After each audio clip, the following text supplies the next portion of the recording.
I mean, it's not on. Well, we're live, kids.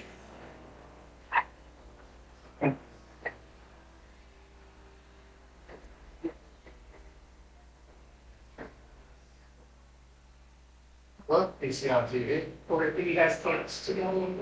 Here, Michael, your computer is no longer connected. It's okay. They get booted? I think you got booted. Oh, I got it. Don't worry.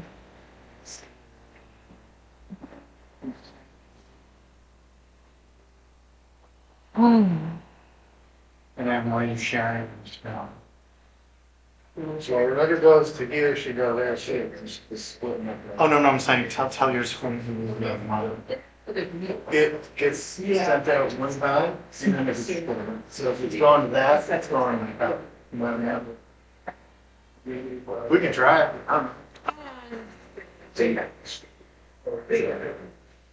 All right, is your thing done?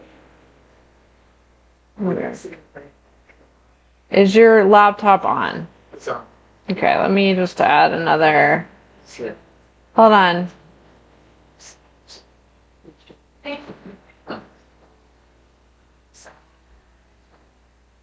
Not on selling. It's just here.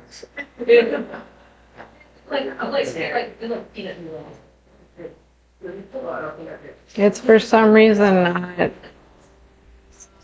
Yeah. The computer doesn't actually broadcast. Why isn't it broadcasting? Don't that. Okay. That's why I was asking to try to fix this now. Because you're not getting any signal from a computer. No, I'm not getting any signal. No, I'm not getting any signal from your computer. I was getting signal from your computer until it.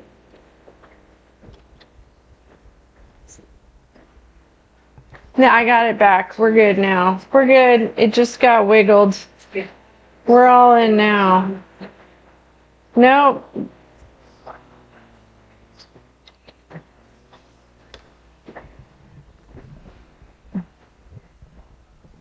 It keeps disconnecting. Go.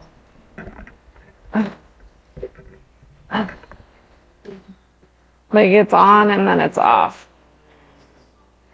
No, it went away long before the TV turned on.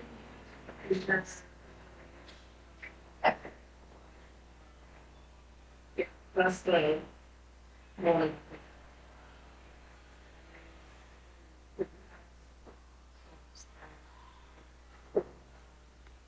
This on this week though, because there's this. Do you want me to go put somebody in?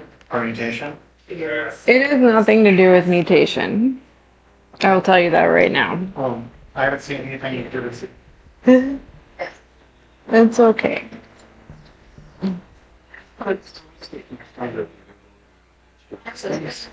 One of these, nothing happens.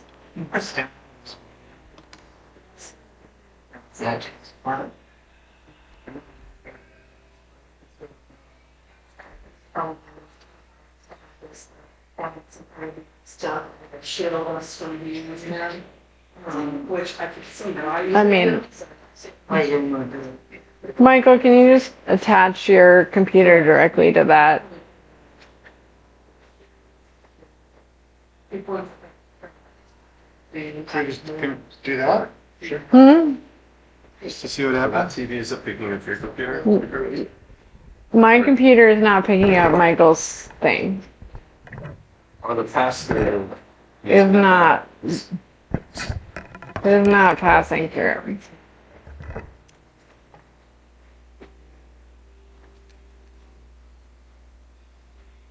Is that working now, Michael? Okay.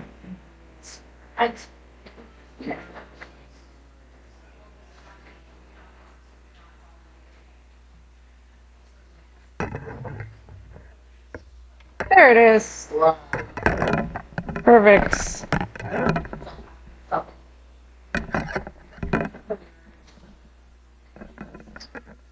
Are you just going to do the webcam? I don't even care anymore. Yeah, this thing is broken, is the problem. That's not mine. Dongle. The dongle appears to be broken. Okay. Yes. Okay. Fix the bed. We switched out. No, the webcam is no longer webcamming. This is theoretically supposed to They did it like that. Is it? Well, be excellent. So it was like. I think the goal now is to just have webcam streaming. yep.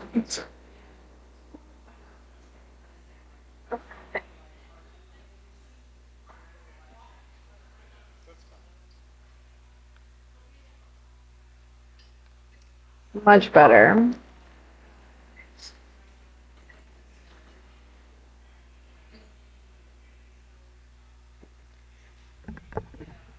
There we go. So much better. So much better. That's great. That's great. And I'll make it zoom onto you. All right, do you have slides to get started, or are you just going to introduce things? Just go ahead and dive in. No, just introduce yourself in Science for Georgia, and that's good enough. Okay.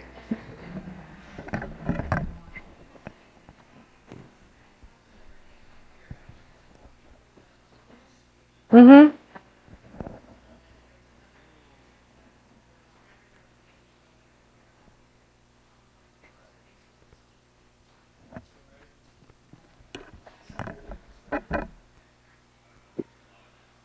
Are you ready to go, Michael?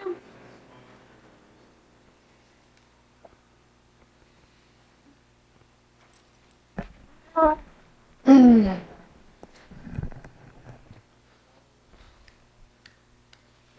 right, go for it, Michael. Do your thing. All right, can everyone hear me? Me? Wow, okay, here we are. Okay, now I'm going to make that full screen because that's going to look good. Welcome. Give yourselves a round of applause. We're here. We're gonna. Who wants to learn about some data today? Who wants to see some like graphs, Woo! maps, maybe? Maps. Oh my goodness, we love this stuff. It's so nice. It's gonna be nice. We're gonna have some nice visuals. visuals. This is just the tip of the iceberg. We're going to take you through a few different experiences tonight. A few different data stories. We'll get to what those are in just a second, right?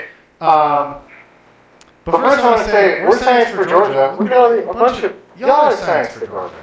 We're Science for Georgia. You're Science for Georgia. We're all Science for Georgia. We're bringing science to Georgia, right? So this is going to be some science here. I'll tell you that right now. We're in Georgia. Y'all are Georgia. We're Georgia. This is what we want to do. You'll see, hopefully, how much the stuff we're doing here with these data stories is intended to really help real Georgia people, right? The people who live here in the face of a whole lot of things that threaten us silently and not so silently sometimes. Y'all should give us, if you know anybody with money, you should give us money. That's really cool.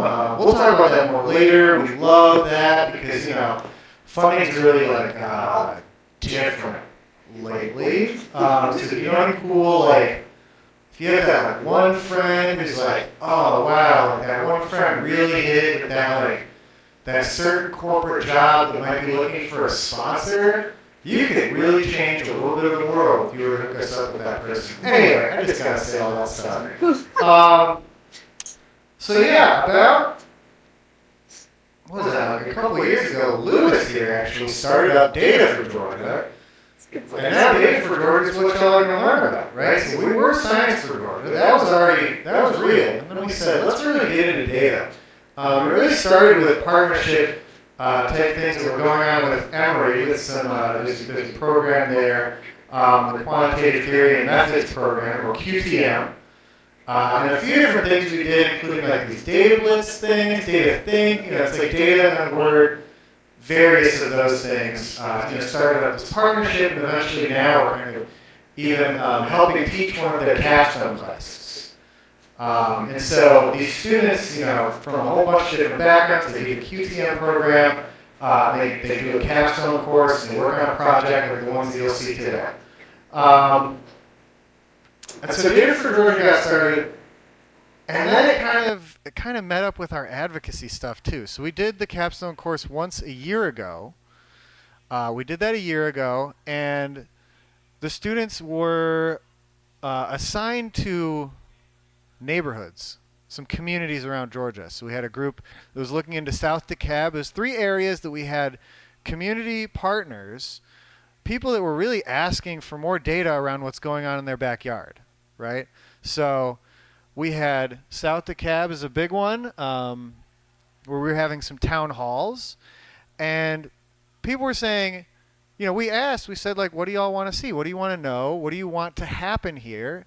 And the majority of the answers from the community were, we just want to know more about what's going on in our backyard. We want to know more about what the environmental threats are. We want to know more about the status. Like, we as a community have this personal knowledge, this kind of neighborhood knowledge of like, oh, people get sick more often, and like we've heard from different sources that like we have all this extra industry, we're vulnerable to pollution and these things, and there's kind of like human stories of just like, oh yeah, like why people end up with asthma so much more often, people get sick, but they're kind of hard to access and understand how it's really different in that area versus how it might be on the north side of DeKalb County, right?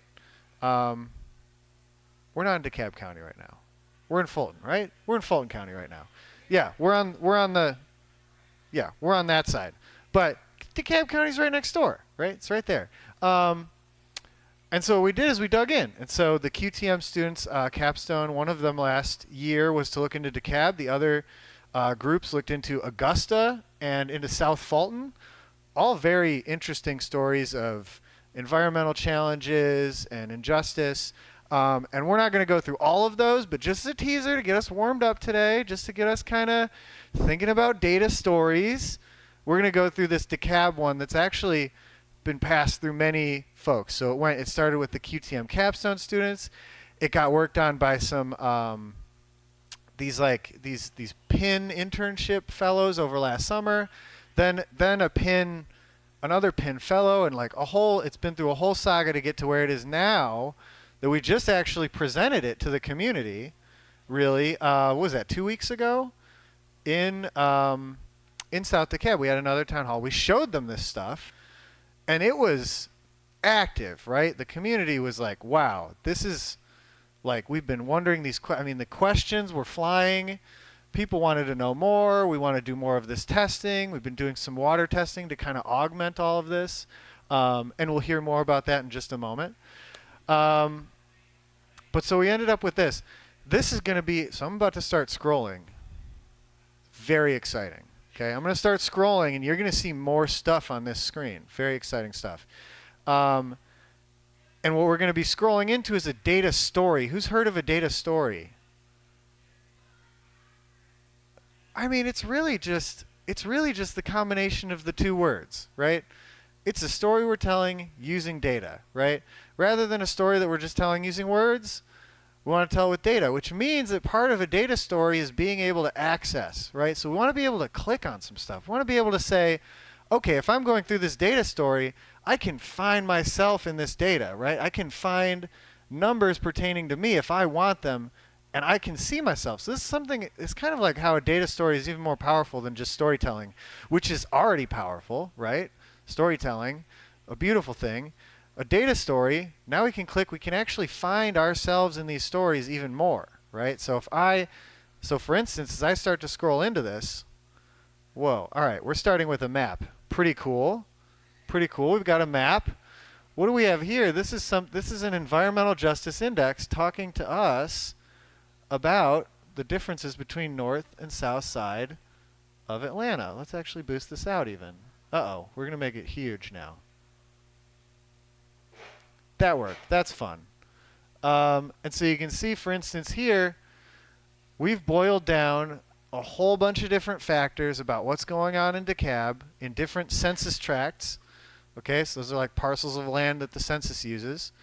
And we've boiled down everything about that census tract in just a number telling you something about how vulnerable that census tract is to environmental justice issues, right? So a really blue one is going to be, oh no, we've got the intersection of socioeconomic disadvantage, demographic disadvantage, and also actual environmental threats going on, right? We're closer to hazardous waste facilities. We're experiencing more diesel emissions. We're experiencing all these additional factors, all those summed up. We're going to see that here. And this starts us off, we can start to orient ourselves, right? And so if I live right over here, I say, oh, look, I need to go find, like, where I live. I might click somewhere. Oh my goodness, I have all these things I can scroll around and learn about that could be labeled better. Oh my goodness, isn't that great? But I can see some of the numbers, and I can start to figure out, who I am, and I can start to see myself. And so the start of it kind of gives us the ability to get oriented, so we can see this environmental justice index, which puts a whole lot of factors together, and we can see that there's kind of a difference. We can see some differences between north side and sort of more blue down here on the bottom half, a little bit brighter up here, except this area. And then we can look around at other factors, right? We can look at what's the racial distribution. Okay. The yellow areas are where it is majority African American. These blue areas are majority Asian American, and these kind of tan areas are majority white. And we can see some connections, and so we're starting to get even more oriented in like what's really going on in DeKalb here. We can look at overall health. So this is just putting a whole bunch of factors having to do with health outcomes putting together. We can even see right away that there's some similarities here with what we just saw with the environmental justice and with racial majority, right? These are like, we're starting to see visual correlations, which is kind of helps us see the story coming together, many different pieces coming together at once. And we can look at a bunch of other factors as well. I'm not going to spend too long here because, again, this is kind of a warm-up. This is meant to get us started. But these don't even tell us the whole story, because a lot of the things going on in South DeKalb are really not reported, right? So there's a lot of industry that's not even required to report what they're doing. Things like landfills aren't really going to show up because, like, what goes into a landfill it's just kind of actually difficult to access that data, if I'm being honest. But they're not incorporated into a lot of the environmental justice index stuff that places like the EPA was using and the Office of the White House with things like that. And so we say, all right, we got to dig in further, right? We got to dig in further, and that's where we get down into more stuff, right? We start to tell more of this story. So there's things going on with the consent decree. Who knows about the consent decree? Ooh, I can tell people about the consent decree. Okay, so the consent decree in South DeKalb, really in all of DeKalb County, is a lawsuit in which essentially the infrastructure of the sewer system is like crumbling, failing. It's very, very old, and it was leading to all kinds of sewer backup. And so there's a lawsuit essentially that was won against DeKalb County, forcing them to come into compliance, forcing them to consent with compliance, right? And so this is a big issue, but they've been kind of actually fixing these things has not. Water monitoring sites. We're going to learn more about this in a minute. All right, I don't want to spoil this. We're going to learn about water monitoring in a minute. But also active pollution, right? So there's aspects of pollution that are how to put it, reported, right? And so this is something called the toxic release inventory.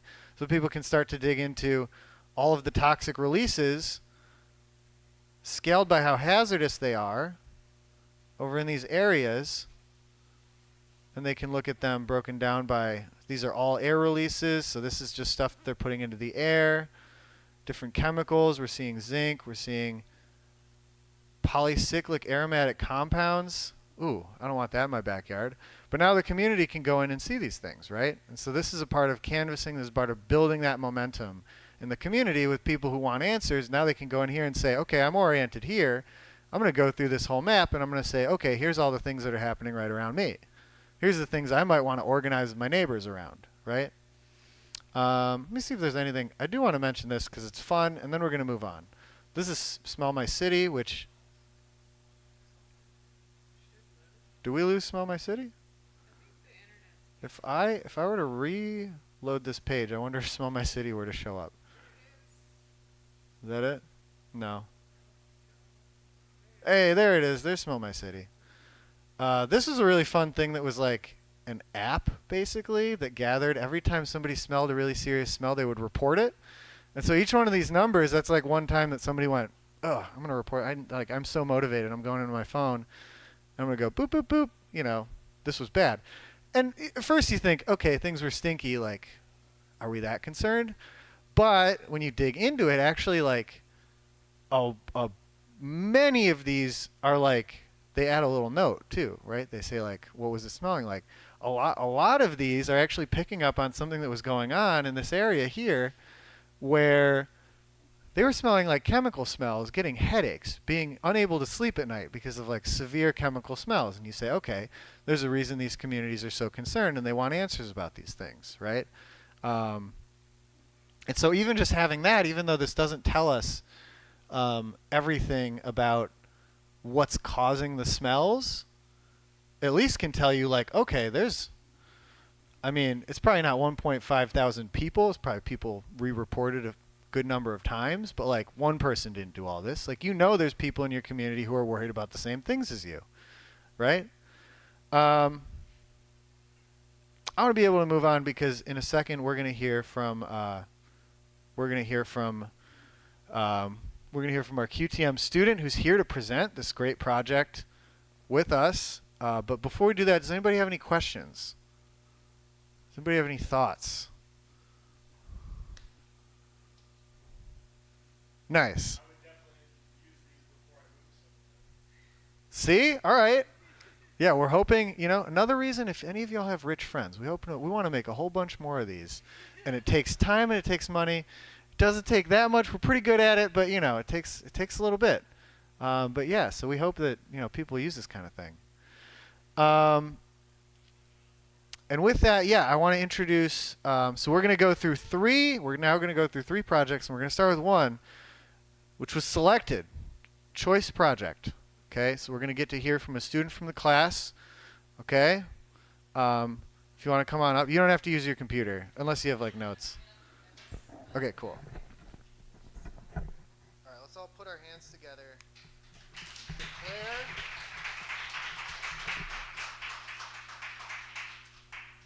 Oh wow, fancy. Okay. My hair might be okay. Or my lack of pockets today might be. Okay.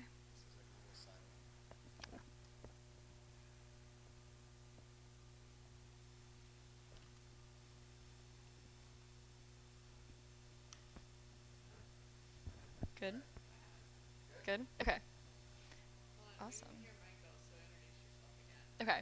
Hi everybody, my name is Claire. I am... Okay. Is that better? My name is Claire. I am a senior at Emory University. I'm majoring in the QTM department, and my project has been on water quality in Georgia. Here we go. Awesome. So yeah, so I'm super excited to walk you guys through my group's findings. This is sort of our preliminary data story. Hopefully we'll end up sort of like what Michael just walked you through. So this is a story of water in Georgia. Before I get started into the data aspects of this project, I'm just going to start with some background on water quality regulations in Georgia for some context. In 1972, the Environmental Protection Agency established the Clean Water Act, which is basically a federal level regulations for water quality for streams and surface water bodies across the nation. And in compliance with this, Georgia adopted its own set of standards that basically center around establishing a designated use for each body of water. So designated uses, there's 6 main categories, and that can be anything from like drinking water, swimming, fishing, and based on those designated uses, those water bodies have to comply with certain standards. So there's a bunch of metrics, and throughout the year, these bodies of water are tested to make sure that they're in compliance with the metrics that are set with them with their designated use. So I'm going to go a little bit more in depth into how these designated uses, the standards that go into them, and how they are sort of checked. There's a bunch of metrics, but I'm going to focus on 2 of the metrics. The first one is dissolved oxygen. So in a stream or in a river, in a lake, dissolved oxygen levels fluctuate based off of things like temperature, rainfall. Lots of things can affect dissolved oxygen, but it's important that dissolved oxygen remains at a level around 5 milligrams per liter. If that gets too high or too low, then that can disrupt aquatic life and be a huge issue for the ecosystems of those water bodies. So we started out by using some citizen science data, so some of the testing data of different water bodies across Georgia that you can see on this map here. And we grouped them into 3 main categories based off of the dissolved oxygen levels from that data set. So anything in red you see is times where the dissolved oxygen levels were typically low and within the safe range. Any point in yellow is where those dissolved oxygen levels were in the sort of elevated range that could potentially be harmful for aquatic life. And then blue, which obviously this is good that we don't see many places where dissolved oxygen is at an unsafe level for aquatic life. But just like scrolling back a little bit, this graph does show that there's sort of a lack of data in central Georgia, which I'll come back to in a little bit, because we see that as an issue sort of throughout all of the data sets that we examined. So a second metric that's used to assess water quality is E. coli. I'm sure all of you, or many of you, have heard of E. coli because every once in a while it pops up on the news where there's an E. coli outbreak at Chipotle and you should not eat the lettuce. It's the same thing. So E. coli is a bacteria that is commonly present in human and animal fecal matter. Swimming or drinking in water that has high levels of E. coli is not great because that can cause vomiting or diarrhea, things that you definitely don't want. So possible reasons that E. coli levels might become elevated are if there's a wastewater facility that has leaky pipes nearby a water body, then that could potentially cause elevated levels of E. coli. So that's what we're mapping here. Is we're looking at where in Georgia are we seeing frequent tests that have that often unsafe level of E. coli in the water, and overall E. coli levels in the sites that were measured fell into the category where most of those tests were in the safe range, so on the lower side. A few up here near Atlanta, and then also in southern Georgia, there are some areas where we're getting tests that are falling into the often unsafe category, which means we're seeing those elevated levels of E. coli more frequently. And then once again, not seeing a lot of data collection in central Georgia, so a little bit of a gap there. So we wanted to go a little bit more in depth into not just the metrics themselves, but also the whether the water bodies in Georgia are supporting their designated use. So as a recap, the designated use is assigned to each water body, and that's used to set essentially quality standards for how much E. coli can there be in that water body and how much dissolved oxygen can there be. So this map here, and it's a little bit busy, but we essentially created a map that shows every time a water body is assessed, we either see if it's in compliance with its designated use category, then it'll get it'll be grouped as supporting. If for whatever reason it fails to meet its designated use requirement, so that would be like if dissolved oxygen or E. coli were too high, then it would receive a designation of not supporting.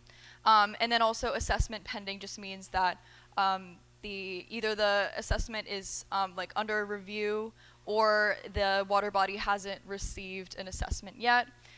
So here we can see red, the kind of darker red areas are where there's a lot of violations to the designated use. So we're seeing that kind of around Atlanta and then also in southern Georgia as well.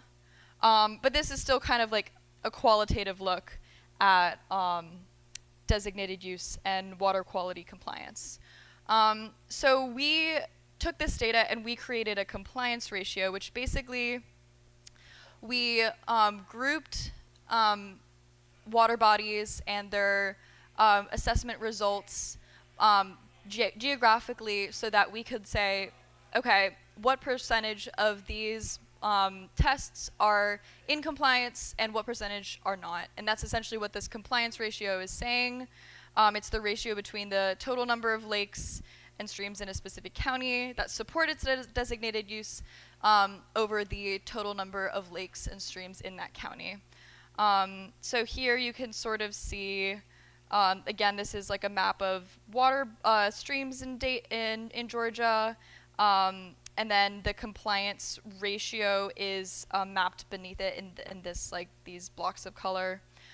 So anything that has a high compliance ratio, that's good. That means overall the water bodies in those counties are mostly supporting their designated use. They're in compliance. And then the lighter colors over down here, we're seeing that would indicate that there are some water bodies that tend to not meet their water quality criteria.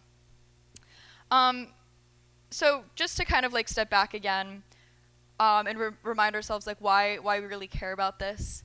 As I mentioned earlier, water quality can have a lot of health impacts. So drinking water that's contaminated with E. coli is likely going to cause gastrointestinal issues, but swimming in water with E. coli can also have those same effects. And so we also wanted to think about who's going to potentially be affected by these health outcomes. And we looked into some previous research done on other states that found that there seems to be a correlation between income or low-income communities and failures to meet water quality criteria.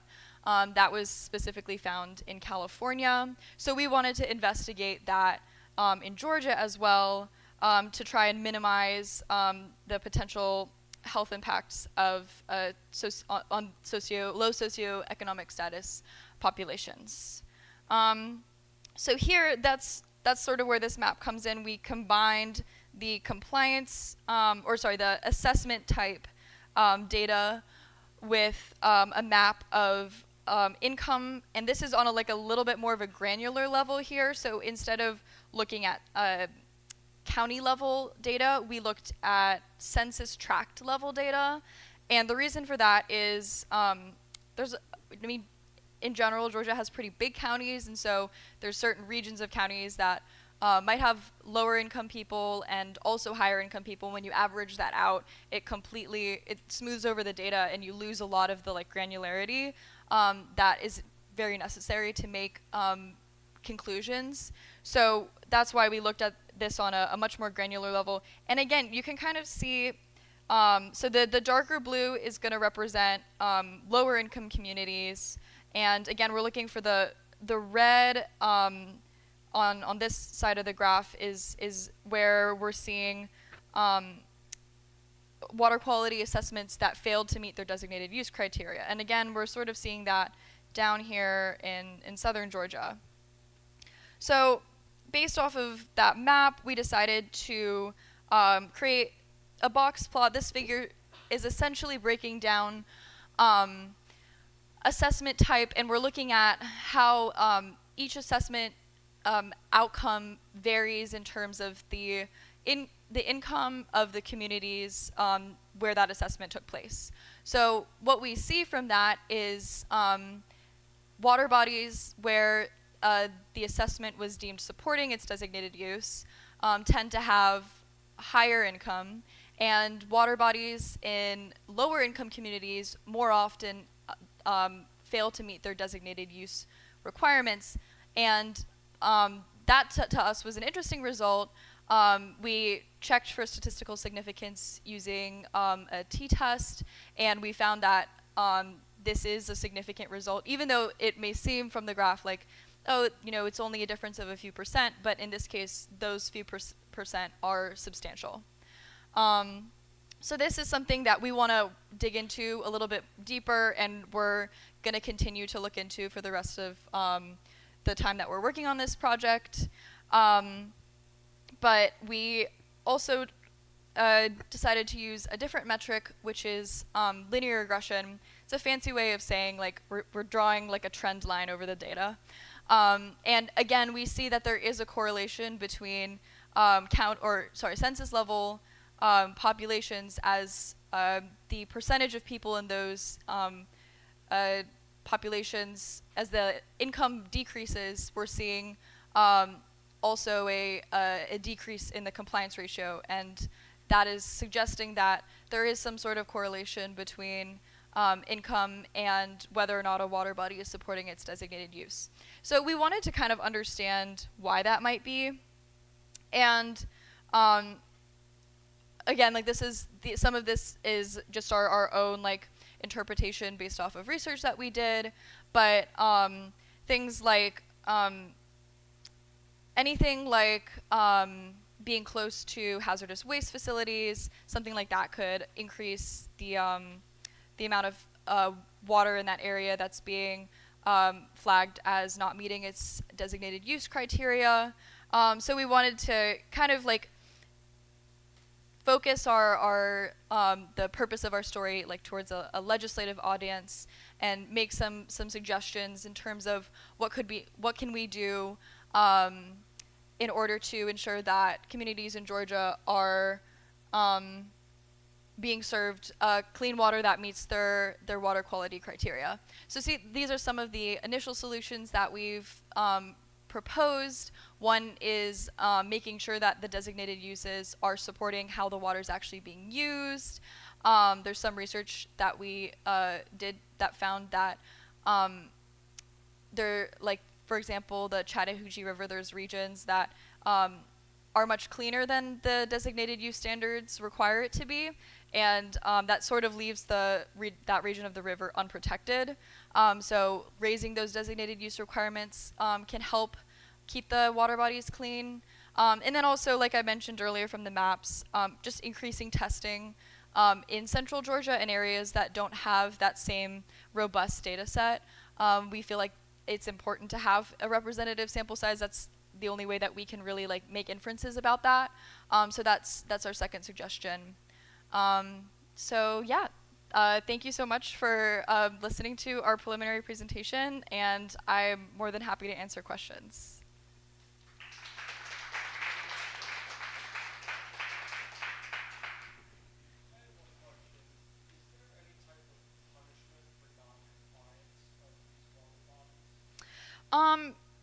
So if a water body is marked as uncompliant, from what I understand, that limits the like surrounding like waste facilities from being able to like there's like a certain, it's called like the total maximum daily load, like there's a certain amount of essentially like waste that they can like release per day, and that gets limited if a water body like has high levels of E. coli. Obviously, you don't want to be dumping wastewater and making that worse. So it does impact sort of like the surrounding facilities in terms of like what they're able to do.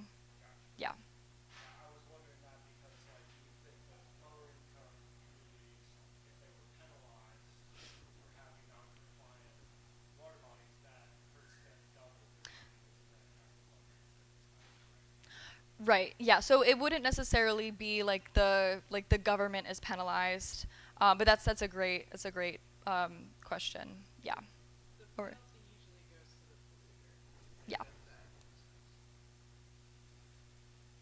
Yeah. Yes. Yes, we did use adopt a stream.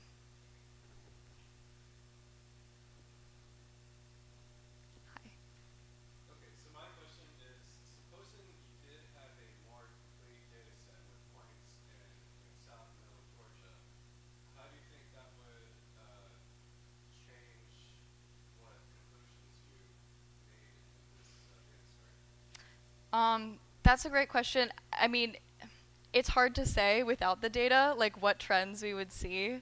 I mean, I guess like we could make inferences based off of like the income data, which we do have for sort of central Georgia. I would expect to see similar trends in those areas in terms of like lower levels of compliance, assuming that income is like the main predictor. Or I shouldn't call it a predictor. It's an association, not a causal relationship. But again, like it's hard to say without that data. Another limitation is because we're using adopt a stream for the water data. That is a citizen science data, so like inevitably there's going to be gaps in that. Just because like it depends on who is willing to go out and like, you know, on a Sunday test and see what like the E. coli levels are in their backyard like water bodies. So yeah. Just on the back of my last question, just because I thought of it, I remember your dissolved oxygen map. Yes. Coastal Georgia had, we have a large fishery industry, and obviously dissolved oxygen levels can cause algal bloom, the other way around. And you mentioned, I mentioned polluters being penalized for it. Are farmers and fertilizer runoff, is that classified as polluters at all? Is that, an area that legislators looking at? That is a great question. I would say to fully answer your question, I'd probably need to look into that further because since we were focusing mainly on dissolved oxygen and E. coli, there are other criteria that go into those designated use categories. A lot of it depends on, again, like the water body. And I know like for fishing, they have, I want to say like ammonia is one of the other like indicators that they keep an eye on. So that would be related to like fertilizers. So I do think that it is incorporated. I will say like the document for designated use like criteria is like 20 pages long. So yeah, it is pretty detailed, but I'm pretty sure there is, yeah, that is part of it. That's just immediately what I thought of when I saw the Central and South Georgia. Yeah. So Georgia's not that into punishing its farmers. That's usually like the third rail of Georgia politics right there. And also the problem with fertilizer runoff is it's not really a point source, right? Who you blame. So there's other ways that they look at it, but yeah, there's no way they're gonna start fining farmers.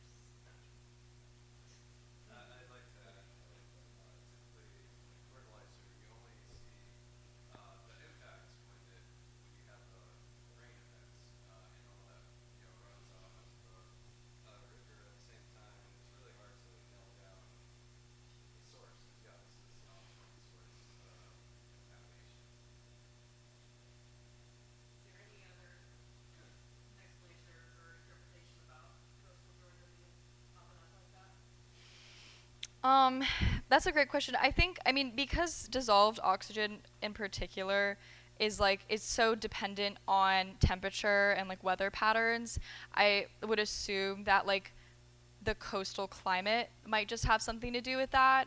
I mean, there still could be like pollutants involved that also, but that I feel like geographically there could be an explanation for that as well.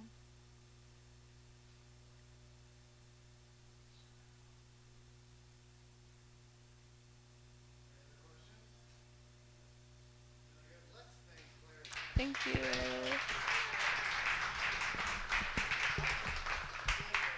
you so much. All right, I'll grab this from you.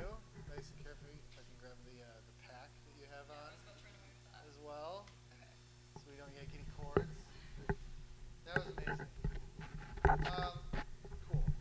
All right, so we've seen, wow, 2 data stories. That's like so much to chew on, right? I mean, oh my goodness, this is beautiful. There's so much in here, and we've seen a whole story start to finish of like we've introduced this compliance, these tests, these aspects of things that could threaten health in here, and we've learned something about them, right? Amazing. But now we've got to cleanse it out, because I'm going to show you 2 like completely different things. And it's like, we got to let all that go. So let's all like take a second, just close our eyes and say, goodbye. Just let it all out.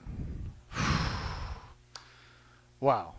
Are we excited to see more of this or what? Do we want to see more? Do y'all want, let's all say it together. 1, 2, 3, more data. We'll try it again one more time. 1, 2, 3. More data. Oh my goodness. We're here. We're together. It's okay. All right. Next, we want to talk about flooding. Okay. So actually, before we even, I want to acknowledge Claire did not work alone. Claire did a lot of wonderful things in creating this project. But there are 2 other people that I want to acknowledge. Who are here. Great. They are in the top here. Got to give yourselves credit. And we had Kirti and Hansen also doing great work on this project. Very clever stuff with the analyses they've done. So I just want to acknowledge, right? Now this next project was created by Summer, Sylvia, and Ellie. In looking into, they started into it and they said, all right, floods are a real rising hazard that we're hearing more and more about, right? And another thing we've heard about maybe for a long time is also deforestation, right? And so they started to wonder, yeah, like climate change is certainly going to be a factor in whether we're seeing more flooding and what that's going to look like for communities, right? We're going to see more storms, so therefore we should see more flooding. And that's true, right? But to what degree are those floods being amplified by the things that we're doing to the land that we could be making choices that help mitigate flooding, right? Things like wetlands and forests and not having impermeable surfaces. We have some understanding that these things should be helpful, right? In preventing flooding from being worse, lingering longer, things like that. And so they dug into this. They got a hold of 2 really, really amazing data sets. One being just this data set showing us, and I'm going to zoom in even more here, showing us flood events in Georgia. Look at that. They are all over, right? We often tend to think of flooding more often as like a coastal problem. It's kind of a natural thing, right? Water's going to happen more near water. Hurricanes happen and hit the coast harder more often, right? They lose steam as they go inland. But this plot is all over the state, right? We're seeing floods all over. This is a full state problem, right? And this is something where hurricanes can cruise through now more often and hit further and further up on the state, and it's something that we need to be aware of, right? And so this is a full state problem, and we've got all this data, and this is showing us those flood events. And with those flood events, they also have some additional data, but the analysis here was mostly just they wanted to understand what about the frequency? How many times is a flood event being reported? And they wanted to connect this with there's a really beautiful data set, this National Land Cover Database, highly detailed data set showing us the breakdown. Like you can actually go to it's a really cool website, and you go and you can just zoom in, and it's like that spot's marshland, that spot's developed industrial, that spot's forest, mixed forest, deciduous forest, like all different, all these classifications, really detailed data set over time, right? So we can see things over time. And so this project is interested in saying, like, let's try to understand what we're doing over time that may be influencing flooding. Okay? So this is one example of something, and we want to look at the past and the present. And so they were looking at the past being the years 2000 to 2005, and the present being, was it 2020 to 2020? Maybe they did 2000, 2004, and then 2020 to 2024. That's right, because it was 5 years, and that does add up to 5, right? And so we've got the past and the present. So on the left-hand side of this one, look at this. I love interacting with a map. On the left-hand side of this one, come on, drag. Left-hand side, we have the past. Those are all the flooding points. And the color here is the mixed forest percentage. Okay? And so we want to see, we can see that flooding is increasing, and we want to see if it's also correlating with the change or decrease in things like mixed forest. Kind of hard to tell visually, and also I have to tell y'all, part of the reason these students didn't want to come is because they ran into a bit of a frustrating complication here, and so I want to make sure I don't mislead y'all about this. This is missing points, partially because this data set, let's think about how this data set was made. There's an agency, they're reporting floods, they report those floods, they go into a database. The way that agency operates feeds a little bit into how all of that happens. And for a lot of these reports in that database that agency was creating, some of them don't have latitude and longitude locations. And that's different over time. And so there is a skew in this. And this was part of the students' learning. This is part of the class. It's a great thing to learn about, but I don't want to mislead y'all to think that that's how much the flood events have increased. They have increased, but not that much. Anyway, I wouldn't lie to y'all, okay? I wouldn't, I promise you. And they also added it for, you can also look at how much developed sites there are. And so they can see in color here how the developed sites change. So let's zoom in a little bit. And by county, we can see more developed sites showing up. Some of these colors are growing darker in the future, which is the futures to the right. And we want to see, it's kind of hard to tell whether there's a correlation there. And what we want to do is we want to phase out, because the number of flood events is going to increase either way.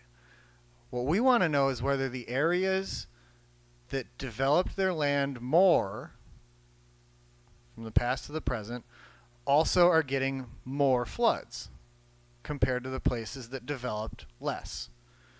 And so what we want to do is we want to compare two rates. And that's what they did. They did something a little bit tricky. And they went in here and they said, we're going to look at, I'm going to start here. We're going to look at how much the land cover, developed sites, land cover percent changed. That's going to be our horizontal axis. We're doing plots today. We're doing real plots, right? We're getting down with data. And then this vertical axis, each one of these dots is a county. The vertical axis is going to be how much did the flood event rate change. So basically, how much did the number of flood events change by percent, right? And so something way high up here, this means that they had less floods, and then they had way more floods. They had 2,500% more floods than they used to. That's a lot. Something way down here, less than 0, they had less floods in the present than they did in the past. Okay? Something over to the right, these are places where we had a lot of increase in development. So the amount of developed impermeable land increased more. Down here we have places, maybe there's even less developed land. That was pretty rare, but it happens. And then we found this, it's like a slight negative correlation. We said, I'm not really sure what to think of that. That would mean that the developed sites, that the more that we added development, the less that flooding happened. It could be true, but we said, is that really true? And then we said, oh, a whole lot of this data has a very, very few number of floods. A bunch of these data points actually are from like areas where they had 1 and then they had 0, or they had 0 and then they had 3, right? And so those are pushing all these kind of outliers. And so we said, let's try to get rid of those and just see if we focus on the areas that are having a lot of flooding, what do we get? And we see instead now this increases. And we can see a trend that we're still looking into. Remember, this is preliminary stuff. It seems that this kind of confirms for the places that are flooding a lot that if we're adding a lot of developed land, it's increasing the amount of flooding. Cool. I'm going to leave it there and just see if anyone has any questions at that point. So we're going to move on to the next data story in just a minute.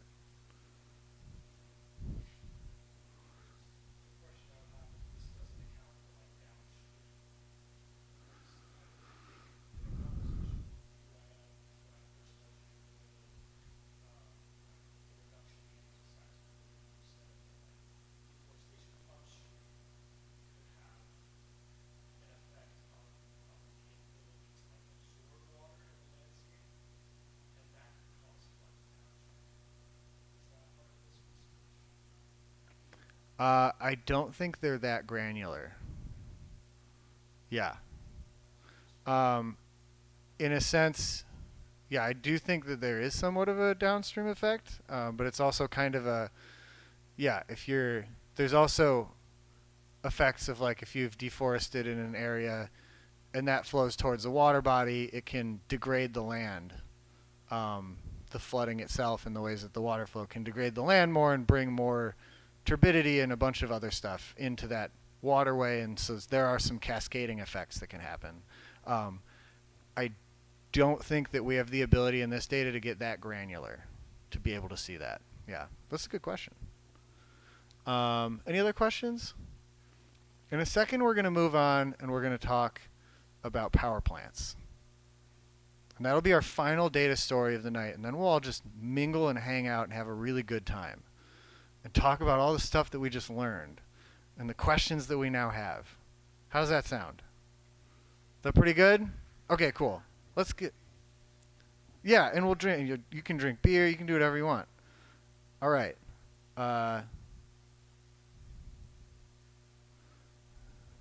Beautiful. All right. So this is our third. Again, we got it. Let's cleanse. Let's get ready to look at something totally new again. I know there's a lot of plots today, but hopefully they're cool plots. I don't know. I think they're pretty nice looking, right? They're very pretty. This is a data story that was created by, again, 3 students, Kavya, Tiffany, and Eric, that worked together to look into, yeah, like what's going on with power plants? Are they affecting our health? It's kind of one of the main questions here.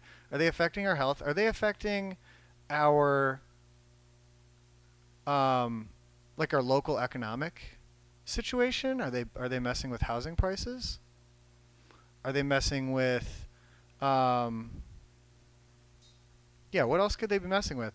And part of the reason that I think that led into this is we already have kind of an interest in understanding power and energy burden in Georgia, because there is a huge push to have more data centers. And that's something that we're hearing a lot about in the legislature. There's a lot of push to build more of these. And what do data centers do? They use a lot of power. They use a lot of power, right? So when we build a new data center, we build a cryptocurrency mine, it's going to use a lot of power, and there's just big questions about where's that power going to come from? Is it going to drive up people's energy bills? Like, what are we looking at, right? And so we want to understand what's going on with power. And something that this was a very revealing place to start for me, was just seeing some general stats about where our power is coming from, right? So we can see the majority of our power in Georgia is coming from natural gas. Second to that is nuclear, and we'll see in a minute where that's coming from. And then we've got coal, down to solar, down to wood waste solids, down to hydroelectric conventional, and then just, who knows? Maybe somebody's riding a cool bike that like powered their car. Probably not. It's actually different stuff than that. There's all kinds of other methods. We can go into those. But so we're seeing, first off, natural gas dominating, right? That's where we're getting our power for the most part. And then nuclear.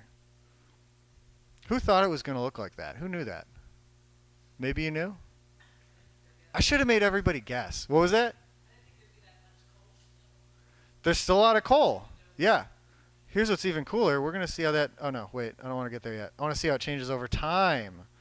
Ooh. Right? So we can see that coal is going down. So you can see here. Isn't that nice? You scroll along that and you can just see each point. Look at that. Bringing you right into the data. I love that.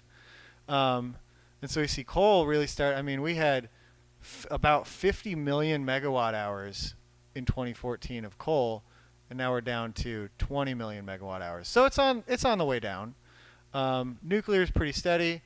Solar is coming up, but it's still pretty low, right? So compared to 10 years ago, 114,000 versus 7 million, right? Pretty huge increase in solar, but it's still down there. We would really need to boost it up to get up there near what we're doing with natural gas and nuclear power. And if we actually look at the spatial distribution, this is where you get your power. Now you know. These are the power plants colored in by what kind of power we're looking at, right? So this kind of, and we might, it's a little confusing, but like these big couple dark bluish, like cobalty colored ones, these are coal. So we've got coal here, big coal ones. And over here we've got big nuclear. Over here, this is, who's ever heard of plant Vogtle? Yeah, we've heard of this. This is a notorious power plant, okay, for no particular reason. But that's a nuclear power plant, which we can see how much power is coming from there.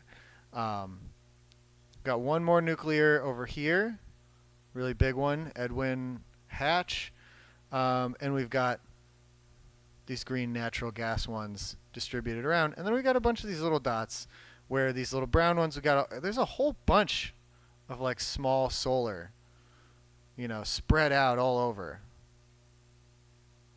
And then some hydroelectric along, coming from the mountains, going along the Savannah River over here. Yeah, I don't know. I didn't expect it to be this like concentrated, right? That like 6 power plants were really dominating, So I thought that was really interesting. Just seeing it like that really, I don't know, wakes you up. And you see like, wow, that's what's really going on. That's where my power's coming from. But then other questions, right? We want to know, for instance, what kind of emissions are these generating by energy sector? Okay, so this is for the state of Georgia. We can see that these are the intensity of emissions of carbon dioxide, and then here we've got nitrogen oxide and sulfur dioxide over here. 3 emissions, and we see coal. It's really coal doing the most emissions polluting by a lot. And then after that, we see carbon dioxide emissions from natural gas. But yeah, so coal is a big deal there. And then this is something that they just added today. And this is the amount of, yeah. This is the amount of emissions per year, where we can see power plants, the amount of emissions going down, kind of similar to how coal was going down, right? So that's the blue bottom there. That's where the power plants are over time. We can also see that in comparison to, you know, the other major source categories of these emissions, where, yeah, vehicles are still doing a lot, and off-road and industrial. Yeah, so it's good that it's coming down, but this also reminds us that, you know, we might want to think about the other sources of emissions as well. Cool. Now they go in and they say, all right, I want to know if these power plants are generating any health impacts in their surrounding areas. And so this is a really cool map which can tell me the percentage of a population that has asthma, right? So we see 13% in this census tract here has asthma, and so we can see kind of some spatial trends in where people have asthma. Not entirely clear if it connects with what's going on with the power plants yet, but it still is getting, you know, you can get a little orientation in what's going on respiratorily with people across the state. You know, things being, and then we can also zoom into an area like Atlanta, right? This is part of why it's great to have maps that are interactive. Is I can say, well, what's going on in Atlanta? And I say, okay, well, it's not terrible. Lot of low asthma percents, 8%. Not a whole lot lower, but, you know, lower than it was out here, where it's 12%, right? So we can see some spatial distribution, but we can see the south side of Atlanta really having the high numbers. So this is, again, you know, there's a little story buried in here of north versus south sides of this city, right? So we've got 13% down there. We've got just higher rates of all these things, and those can come from a number of factors. We've got traffic. We've got all kinds of things with the environment and with emissions and industrial stuff, right? And so, but we still want to know how much of this is related to power plants. And so started to compute, right? For plants that have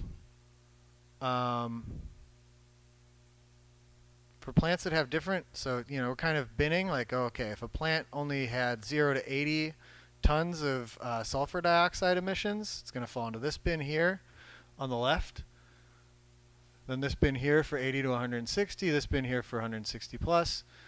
And we'll just see if this tells us anything about asthma, and it tells us a little bit, right? We see that as we go from low amounts of, you know, plants that are having these sulfur dioxide emissions, we go from kind of low and spread out to, we see a statistically significant jump here going to the higher amount of sulfur dioxide emissions from power plants. So there is some connection there. Why it goes back down a little bit, not quite sure. Need to investigate more. There's a lot of factors going on here, right? We can also look at coronary heart disease. We can look at coronary heart disease as a function of carbon dioxide emissions and see a little bit of a story of kind of spread out, slowly raising up as you get to really high amounts of carbon dioxide, and then come back down. Again, a question we need to find out, right? We need to understand that. But again, this is a preview, so I should say that again, right? This is kind of just giving us a preliminary peek into what's coming from this group, but still giving us a little bit of insight, right? Kind of telling us a few stories about what's going on. Let's look a little bit at coronary heart disease here in the Atlanta area as well.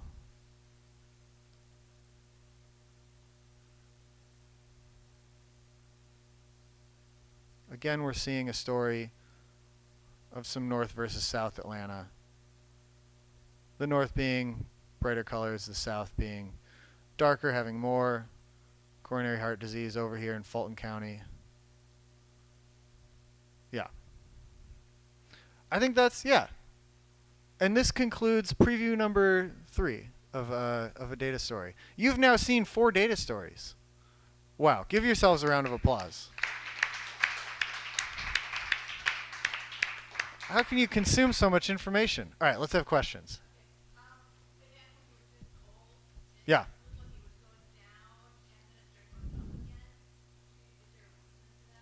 That's a good question. We should find out. Does anyone know?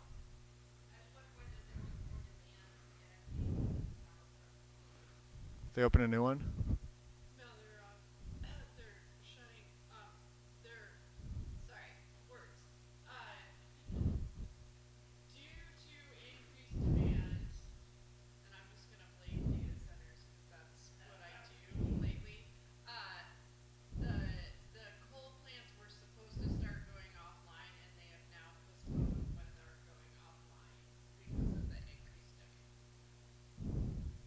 So it's from the same coal plants, they're just firing them up more, I guess is a great, because all the power plants have some sort of baseline production, and then they none of them operate at full capacity, and they're starting to operate them at a higher capacity.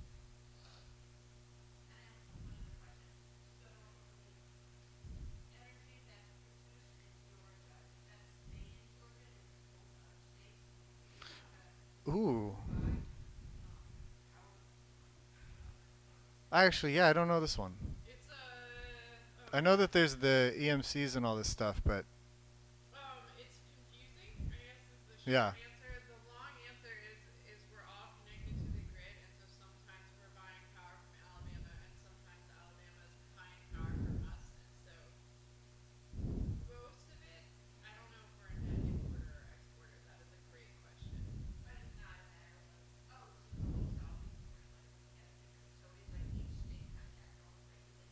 yeah, each state has their own regulations, but we're all connected to the same grid. Well, except if you're Texas, because that's what happens if you are not part of a mutual grid. So yeah, but that's a great, because for a while we were a net exporter, and I don't think we are anymore. But I'm going to ask that question. That is a great question. Yeah.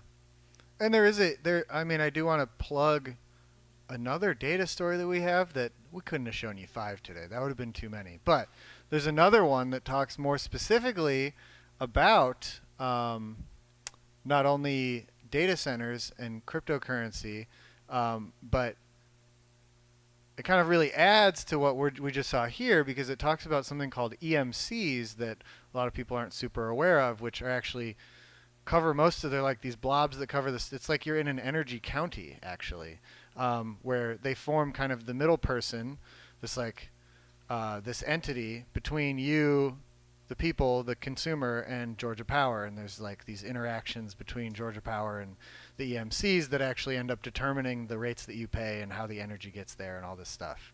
Yeah. EMC, energy, oh, wait. Something collective, yeah. Energy Management Collective, I think. I've been saying EMC so long. I forget, yeah. We're going to look it up. We're going to find out right now. Oh, is it? Oh, if it's cooperative. Oh, we're getting got if it's cooperative. Dang. But yeah, but I mean, at the end of the day, a lot of it is the Southern Company doing business with itself. Right, because we're Georgia Power.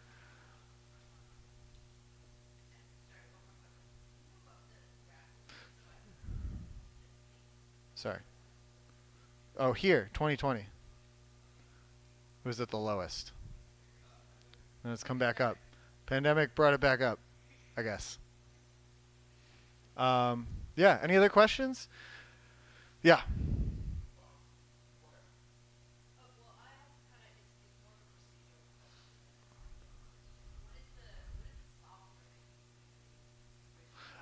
That's a great question. These are all built as story maps in the Esri software as a service through a GIS software created by Esri, and yeah, and they have additional software to create these story maps to kind of put it all together and make it look nice all at once. So the whole thing is built.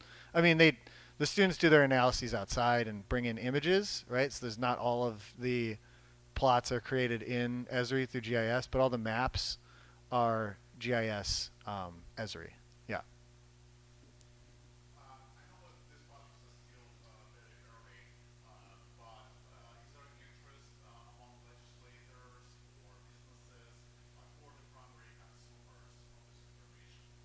Oh, that's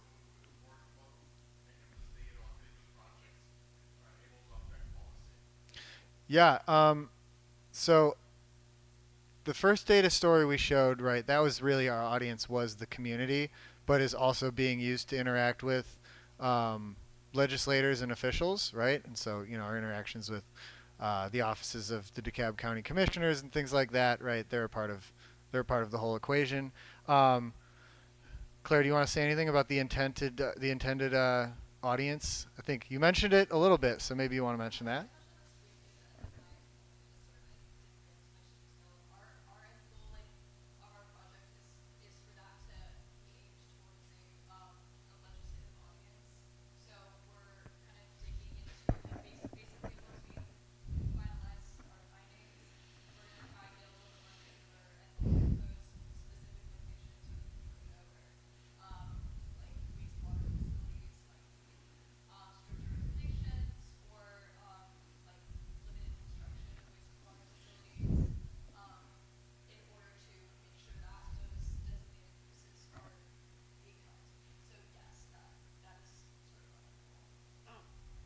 In general, I would say legislators love maps because they instinctively know the outline of their boundary of the people they represent, and so a lot of our maps you can turn on the legislative districts on and off, and it's a very, oh, that's in my district, and they get real excited real fast.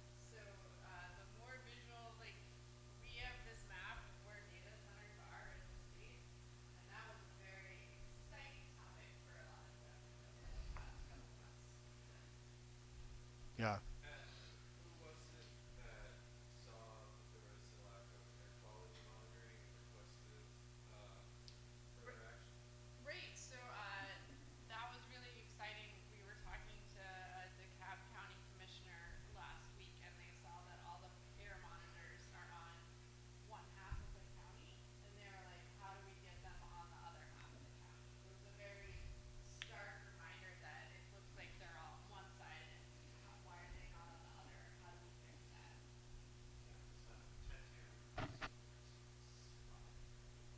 Mhm.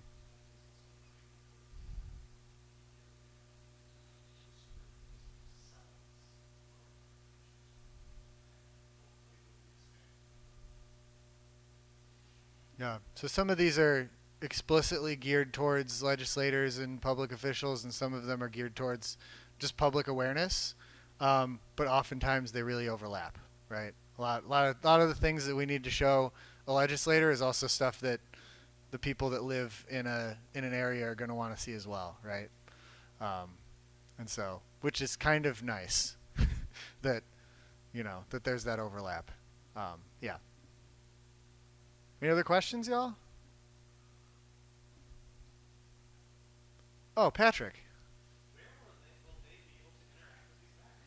Oh my gosh. On our website, you won't be able to see these ones quite yet because they're not finished and the class isn't over and they're still working on them. But the first one that we saw, the DeKalb one, is on our website. Do we have a?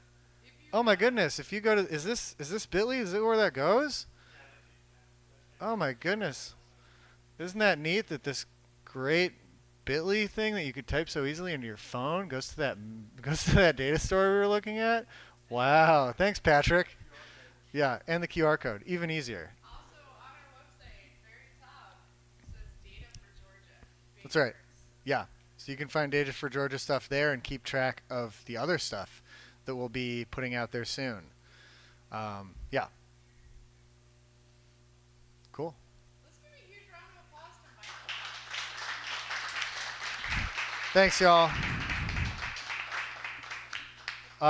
Feel free to linger around, ask each other questions, talk about stuff, have a beer, do whatever you like. We'll be here. We'll be lingering a little bit, I guess. Thanks, y'all, for coming. We appreciate you. What's another thing I should say? Give us money. Give us money. I almost forgot that thing. Oh, Patrick, do you want to plug any upcoming things that people should also go to? Here. You can have it. Thank you. That's fine. Okay, so we have a couple events coming up. particularly next week. On Wednesday, we're going to be at Oakland Cemetery's new Net Zero Community Center building that they just built outside the main entrance for an event called EJ Jams. So it is an event with music and art and comedy by Amy and other people. And it will be a good community fair with a lot of family friendly and not if we do the comedy show. It will be. I've seen her do comedy before. So that'll be a fun show. It's from 5 to 10. Most of the adult like indoor programming with the music and everything like that starts about 8 o'clock, but we'll be doing a lot of like information fair and kids friendly stuff outside till about 8 o'clock. And there's a lot of cool art stuff that was gone for this, talking about environmental justice in our communities. So please come. It's free. Come and hang out, enjoy. We're going to table at a lot of other events. With CBWW, this is the Center for Black Women's Wellness. So this is South Atlanta. We'll be doing their Earth Day celebration on the 26th, and then we'll be up in Cobb County on the 30th for their Sustainability Expo. So we're trying to hit as many areas around as we can. A lot of these are really cool. If you are interested in doing stuff with us and want to get more involved, we have our Catalyzer monthly meetings that have just disappeared again. Those happen the Catalyzer Network meetings. It's the second Thursday of every month online, so you don't have to go anywhere. You can do it from your home. Then in June, this is our big thing. We have an environmental justice and climate protection conference. This is our 4th year doing it. We're moving it to environmental justice communities all around Georgia. We'll be in Valdosta this year. We recently had to switch venues because we were going to be at Valdosta State.